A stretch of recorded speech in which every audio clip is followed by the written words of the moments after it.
नमस्कार विद्यार्थी मित्रांनो, सर्वांचं या ऑनलाईन लेक्चरमध्ये स्वागत आहे. मी प्राध्यापक भास्कर अंकुश, रसिका महाविद्यालय देवणी. तर आपण पाहत आहोत ऑर्गॅनिक केमिस्ट्रीचा chapter aromatic hydrocarbons and aromaticity. या अगोदर आपण पाहिलं आहे benzenoid, non benzenoid aromatic compound आणि नॉमेनक्लेचर ऑफ ॲरोमॅटिक कंपाऊंड, आणि त्यानंतर Kekule structure of benzene, molecular structure of benzene, molecular orbital structure of the benzene. तर आता आपण पाहणार आहोत या लेक्चरमध्ये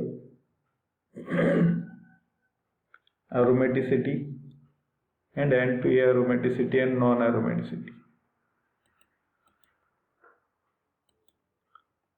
These aromaticity and anti-aromaticity is explained by a rule called as Huckel's rule. Aromaticity and anti-aromaticity is a property of the sp2 hybridized planar compound in which p orbital allows cyclic delocalization of the pi electrons. Huckel's gives postulates to explain aromaticity and anti-aromaticity are as follows. The first rule, that is, the organic compound should be cyclic and planar. जो compound aromatic असण्यासाठी सर्वात महत्त्वाचा तो cyclic असला पाहिजे आणि planar असला पाहिजे. Compound should have complete delocalisation of pi electrons. त्यामध्ये जे काही पाय इलेक्ट्रॉन आहेत ते कंटिन्यूस असे डिलोकलाइज होऊ शकले पाहिजे. Alternate single bond, double bond असला पाहिजे, किंवा त्या शेजारी त्याच्या पॉझिटिव्ह चार्ज असला पाहिजे, वॅकंट पी ऑर्बिटल असला पाहिजे, जेणेकरून त्याच्यामध्ये कंप्लीट डिलोकलायझेशन किंवा इलेक्ट्रॉन असे मध्ये फिरू शकलेत पाहिजेत. Each atom of ring should have unhybridised pz orbital and alternate pi bonds or non-hybridized electrons form complete delocalized pi electron cloud.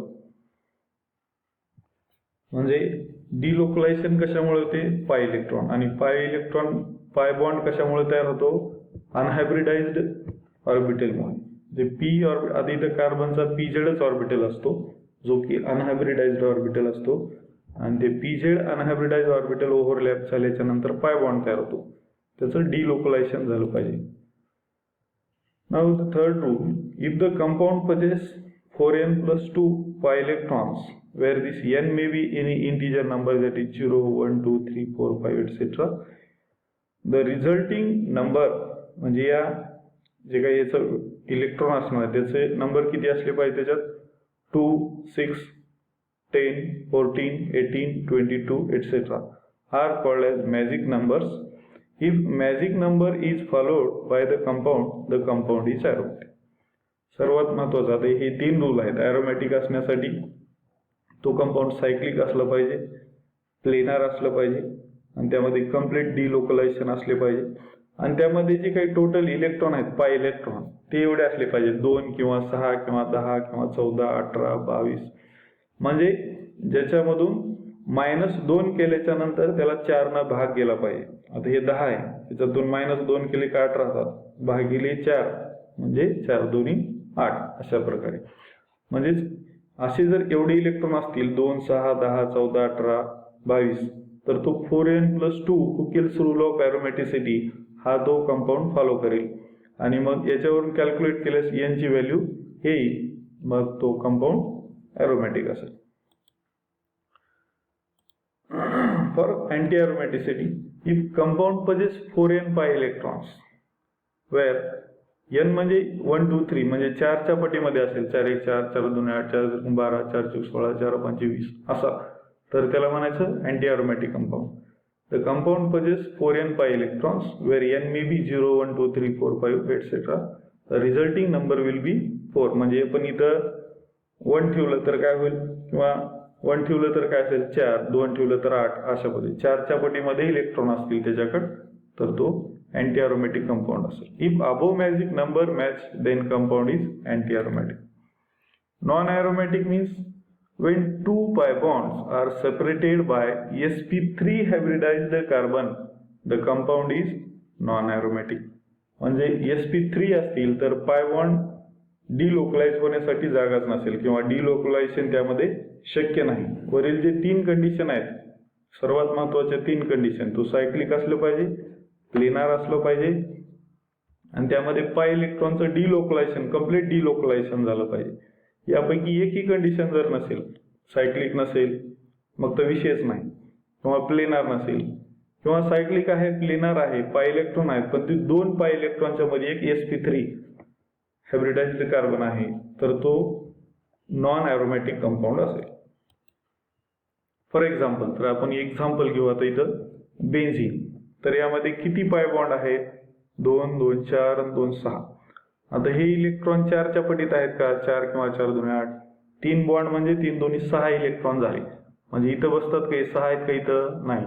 वरच्या रोल मध्ये किती आहेत? वरी जे बघितलं होतं इथं किती आहेत? 6.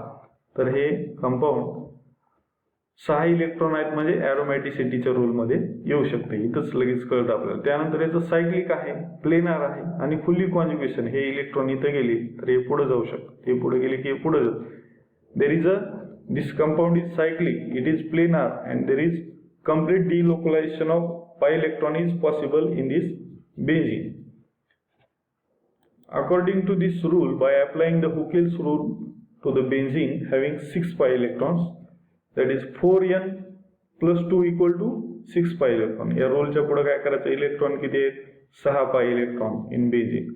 तर मग हा +2 असलेला इकडे गेला की -2 होईल. म्हणजे 4n equal to 6 - 2 equal to 4 electron. 4n is equal to 4. Then n equal to काय? 4 divided by 4, that is n is equal to 1. हा रूल वर दिलेला आहे जो अरोमॅटिसिटीचा. n इक्वल टू व्हॅल्यू काय आले पाहिजे? 0 1 2 3 4 5. तर हा कंपाऊंड 4n + 2 पाय इलेक्ट्रॉन रूल ओबे करतो. सायक्लिक आहे, प्लेनार आहे, फुल्ली कॉन्जुगेटेड आहे, म्हणून बेन्झीन हा अरोमॅटिक कंपाऊंड आहे. Benzene is a cyclic, planar, having complete delocalisation of pi electron, obey the Huckel's rule that match with the magic number of aromaticity, therefore benzene is aromatic in nature. Now the second example, naphthalene. यामध्ये बघा naphthalene, सुरुवातीला आपण पाय electron कसे आहेत हे तुम्ही कसं ओळखाल? यामध्ये पाय बॉन्ड किती आहेत बघायचे, आणि ते पाय बॉन्ड हे अल्टरनेट असले पाहिजे. त्यामध्ये सिंगल बॉन्ड, एकच सिंगल बॉन्ड असला पाहिजे. अल्टरनेट म्हणजे एक सोडून एक. जर 2 सिंगल बॉन्ड आणि मग डबल बॉन्ड असतील तर त्याच्यामध्ये डिलोकलायझेशन शक्य नसतं. किती आहेत पहा याच्यामध्ये, इथून मोजतो मी. 1 2 3 4 5. 5 पाय बॉन्ड आहे, म्हणजे एक पाय बॉन्ड म्हणजे 2 इलेक्ट्रॉन, म्हणजे 5 2 10. तर इथं सुद्धा काय असतील? 4n + 2 pi electron rule. Applying the Huckel's rule to naphthalene having the 10 electrons. Electron किती आहेत? 10. तर तो रूल ठेवायचे. तर 4n + 2 equal to 10. 4n + 2 equal to 10 pi electron in the naphthalene. Then 4n equal to 10 - 2 pi electrons. Therefore n equal to 8. Therefore n equal to 8 divided by 4 means 2. ते n equal to इथं हे corresponding to number of ring हे सुद्धा येतं. Benzene मध्ये 1 येत होतं, इथं n इक्वल टू काय ते 2. तर हे सुद्धा it also follows the Huckel's rule of aromaticity. Therefore naphthalene is an example of aromatic compound. हे सुद्धा aromatic आहे. तर या लेक्चर मध्ये बघितलंय आपण अरोमॅटिक, अँटी अरोमॅटिक आणि नॉन अरोमॅटिक. तर याच्या पुढे